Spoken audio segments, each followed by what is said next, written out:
오늘은 잘 사는 흥부님을 모시고 지난 편에 이어서 다시 이야기를 해보려고 하는데요. 흥부님 지난 편에는 이제 공사비 인상이 최근에 이슈가 많이 됐다고 했는데, 그러면은 공사비 인상이 됐는데도 여전히 재개발 재건축이 유효한지, 사실 재개발 재건축 끝났다 막 이런 매스컴 보도가 많이 나오고 있거든요. 여기에 대한 선생님 생각은 어떠실까요? 그렇죠. 그 질문도 상당히 많이 받았고, 그 다음에 한창 뭐 지금은 조금 안정화가 된 느낌은 없지 않지만, 그 다음에 그때 러시아 우크라이나 전쟁 터지고 한창 원자재 가격이랑 인건비 막 미친 듯이 상승하면서 그 건설 공사비 지수 보면은 막 그래프가 막 이렇게 코브라 이렇게 하는 것처럼 막 올라가고 했거든요. 그러면서 이제 공사비가 이렇게 오르니까 재개발 재건축은 끝났다 막 이런 매스컴 보도도 많고, 지금도 그런 기사가 꽤 많아요. 근데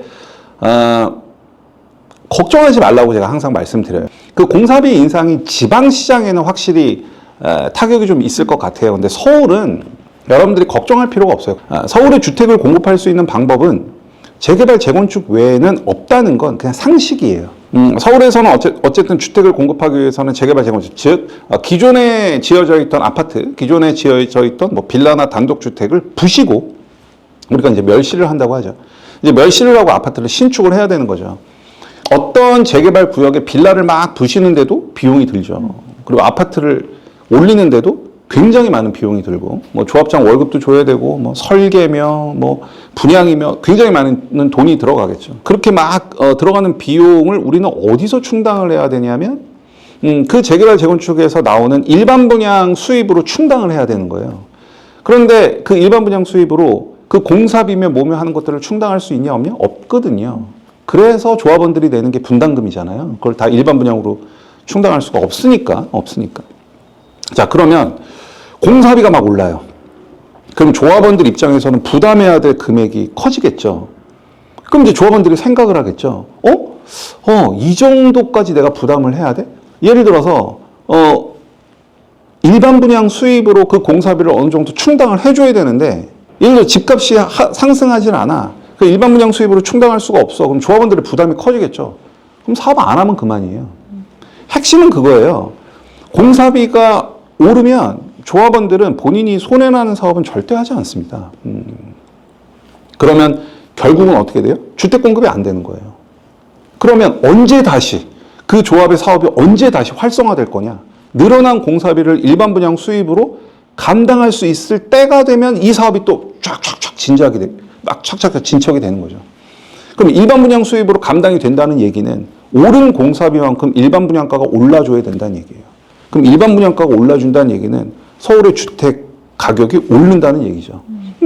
서울의 아파트 가격이 올라야 일반 분양을 높은 가격에 하고, 높은 가격에 완판을 하고, 그래야 조합의 수입이 극대화되고, 그걸로 공사비를 충당할 거지 않습니까? 그러니까 공사비가 막 오르면 조합원들이 불쌍한 게 아니라 서울에 내 집 마련을 원하는 사람들, 무주택자, 지방, 아니면 경기도에서 서울의 주택을 원하는 사람들이 안타까운 현상으로 가는 것이, 재개발 재건축들의 조합원이 불쌍해지는 게 아니에요.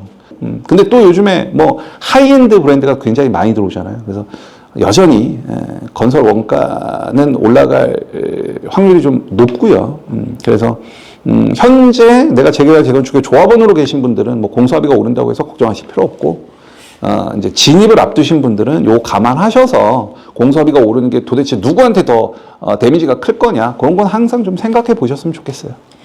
그런 건 있잖아요. 조합원들이 이제 추가로 내야 될 돈이 더 많아질 수는 있지 않을까요? 그 공사비가 오름으로써 그 조합원 분양가도 높아질 수도 있고. 그렇죠. 그러니까 공사비가 오르면 조합원들이 내야 될 부담은 커지죠. 네. 근데 그 부담이라는 게 결국은 이 사업, 그 부담하는 금액보다 이 사업을 진행하는 게 의미가 없으면, 그래서 후분양이 나오는 거잖아요. 조합원들은요, 공사비가 딱 오르면 내가 얼마를 더 부담할까? 이렇게 생각 안 해요. 우리 일반 분양가를 얼마나 높여서 저 공사비를 상쇄시킬까? 그리고 상쇄시키지 못하는 룸으로 우리가 어떻게 부담을 할까? 이 생각을 먼저 하거든요. 그 생각을 먼저 하게 된다는 거죠. 그래서 말씀드렸다시피 공사비가 살짝 올라, 조합원들이 부담해야 될 금액이 살짝 올라, 그 정도는 부담하겠죠. 하지만 건설원가가 그때 이렇게 올랐거든요. 이렇게. 그럴 경우는 조합원들도 막 멘붕에 빠지거든요. 그 멘붕에 빠지지 말라는 말씀을 제가 드리는 거고, 결국 실질적인 데미지는 서울의 주택을 원하는 사람한테 그게 전가가 될 거니까 그런 본질을 항상 생각하고 시장에 접근을 하시면 훨씬 현명한 판단을 내실 거라 좀 판단을 하는 거죠. 제가 이제 흥부님 강의를 꽤 오랫동안 들었는데 그 강의 내용 중에 서울에 주택을 공급하는 주체는 조합원이라는 그런 말씀을 하신 적이 있어요. 맞아요. 이게 혹시 구체적으로 어떤 의미인지 알려주실 수 있나요? 방금 얘기랑 조금 연결이 되죠. 서울의 주택을 공급하는 공급자가 누구냐. 우리가 보통 시장에서의 재화의 가격은 수요와 공급이 만나서 적정 가격이 나오는데 예를 들어서 어떤 재화의 공급자가 독점이라고 하면 그 재화의 가격은 공급자 마음대로 정하겠죠. 내가 독점이니까. 서울의 아파트의 공급자가 누구인지 한번 생각해 보세요. 국토부? 아니에요. 서울시? 아니라고요. 시공사? 아닙니다. SH? 아니에요. 서울 주택의 공급자는 조합원이에요, 조합원. 막말로 서울에 있는 재개발, 재건축에 있는 조합원들이 나 사업 안 해.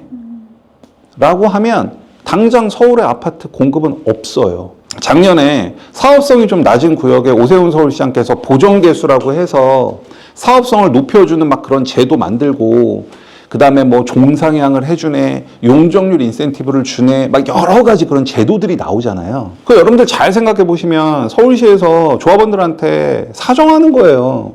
우리는 서울에 주택을 공급할 수 없으니 공공은 주택을 공급할 수 없으니까 재개발, 재건축 조합원님들 제발 이러이러한 혜택을 드릴 테니까 주택 공급 좀 해주세요라는 그 메시지라고요. 여러분들께서 이쪽 시장으로 좀 공부를 하셔서 여러분들이 바로 서울의 주택 공급자가 한번 돼보시는 게 어떨까? 그런 제안을 드리겠습니다. 멋있는 얘기예요. 멋있는 얘기. 오늘은 흥부님 모시고 이제 서울의 주택 공급자가 조합원이다라는 이야기의 어떤 그 배경에 대해서 좀 구체적으로 이야기를 들어봤는데요. 제 영상이 도움이 되셨다면 구독, 좋아요, 알림 설정, 댓글까지 부탁드릴게요. 감사합니다.